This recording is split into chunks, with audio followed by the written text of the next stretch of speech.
Hello everyone, welcome to the channel.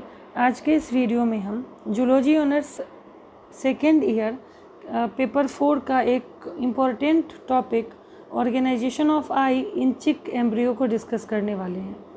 यहाँ पे मैं आपको नोट्स रीड करके बता दूंगी और समझने में अगर आपको दिक्कत होगी तो आप कमेंट सेक्शन में कमेंट कर सकते हैं, वहाँ पे मैं एक्सप्लेन कर दूँगी इसको। तो शुरू करते हैं। After 27 hours of incubation, the formation of eye begin to develop with the formation of brain, and the differentiation of eye and brain can be easily observed in this period. After the dilation of neural tube shows a beginning of the formation of the forebrain, midbrain and hindbrain, consisting of remaining 6 neuromeres. The neuromeres of the hindbrain persist of about 3 days. Before long, the forebrain give rise to sac-like lateral outgrowth called optic vesicles. After 33 hours of incubation, the developing brain and eyes well differentiated. At this period, the optic vesicles appear at the outpushing of the progencephalon, that is forebrain. Now, the vesicle extended so much and to occupy the laterally on head region. Now the distal portion of each optic vesicle comes to lie against the superficial ectoderm. The closeness of the optic vesicles to the ectoderm shows the great importance in the organization of the eye of the chick embryo. यहाँ पे diagram है, तो इस diagram को एक बार देख लेंगे। यहाँ पे ऊपर में हेड वाला रीजन बना हुआ है जिसमें डायनसेफिलॉन, मेसेनसेफिलॉन, रोम्बेनसेफिलॉन, फिफ्थ क्रेनियल नर्व, नोटोकॉर्ड, ये वाला नोटोकॉर्ड दिखा रहा है, एंटीरियर कार्डिनल वेन यहाँ पे वेंट्रिकल को शो कर रहा है, यहाँ न्यूरल ट्यूब शो कर रहा है, आयोटा शो कर रहा है। तो इस तरीके से डायग्राम से आपका आंसर जो है वो काफ़ी इम्प्रेसिव हो जाता है। तो इस डायग्राम को एक बार आप लोग देख लेंगे, और भी नेट से आप लोग चाहें तो इसमें डायग्राम ऐड कर सकते हैं, और क्योंकि डायग्राम बेस्ड जितना लिखिएगा आंसर उतना इम्प्रेसिव लगेगा। Now the construction develop between the optic vesicle and the forebrain, and optic vesicles undergo changes in their structure. After the 33 hours, chick embryo becomes more or less spherical and connected by a broad stalk with the lateral wall of forebrain. Now the constriction between the optic vessels and the lateral wall goes deeper, and the invagination occurs at the distal end of the single wall optic vessels. Invagination again goes deeper, and the optic vesicles appear as a double-walled optic vesicles known as optica. Now the optic cup grows over the optic stalk, which appear as a outgrowth of ventral lateral wall of diencephalon region of forebrain. The invaginated layer of optic cup is known as sensory layer.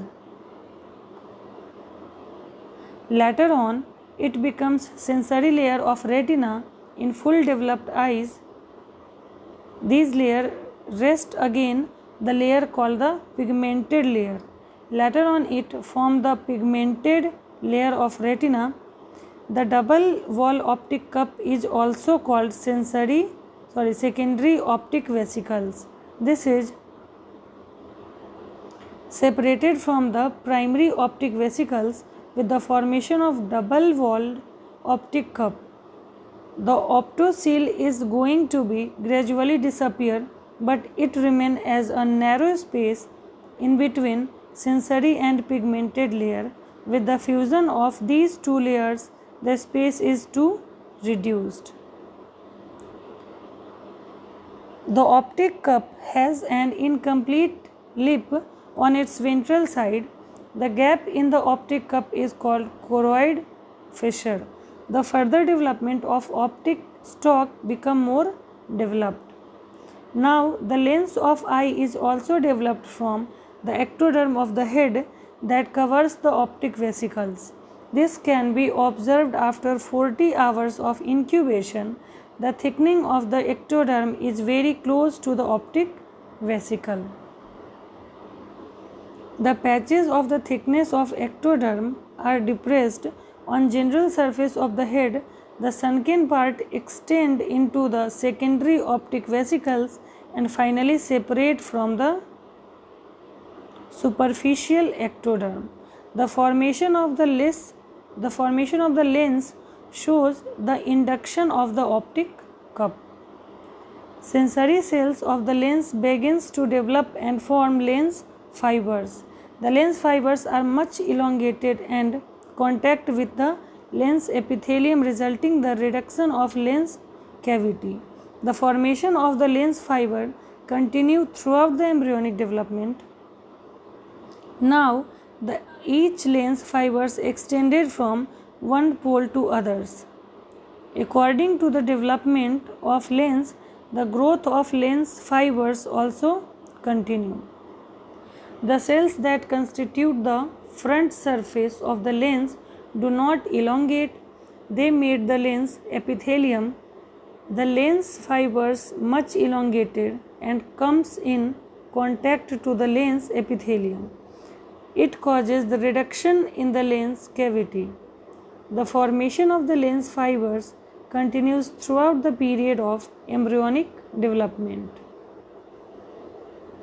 Each lens fibers extended from one pole of the lens to others. The lens size increases and it settles deep into optic cup. Now the margins of the cup begins to grow and overlap its margin. The overlapping part is known as epithelial portion of iris. The reduced opening in the front of the lens is known as pupil. The iris formed by epithelial layers. Further, they form the muscular portion of ciliary body. The ciliary muscles control the curvature of lens so that objects at different distance can be made to focus sharply on the retina. The outer layer is made by fibrous connective tissue is known as scleroid and inner vascular layer form choroid.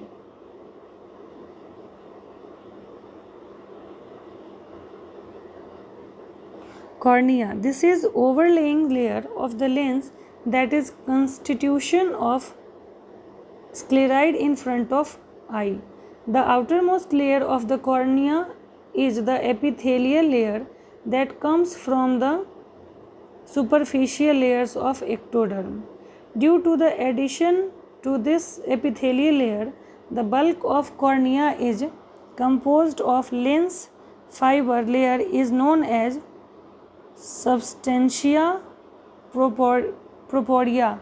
It also comes from the mesoderm, but the fibers are transport so that light passes through the lens. Eyelid. It develops as a fold of skin over the cornea. Now they close over the eye. The junction of the two eyelids involve the epithelial layer of eyelid. The eyelashes and the meibomian gland that develop on the margin of lids. Eyelashes are specialized hairs that develop at the margin of lid. The secretion of the goblet cells are mucus and secretion of lacrimal glands keep the eye moist. The epithelium layer with some connective tissue, tunica proporia, collectively constitute the outermost layer of front portion of the eye is known as conjunctiva. It extends from the inner surface of eyelids up to the sclerocorneal junction. Now the lacrimal glands develop in the form of membranous buds and opening into the conjunctival sac, the space between the conjunctiva and the eyelid. During embryonic development or organogenesis, the eye change their relative position and comes from the lateral side to ventral side. As the facial structure grows, the eyes comes forward in the head. Due to this shifting, the vision becomes binocular.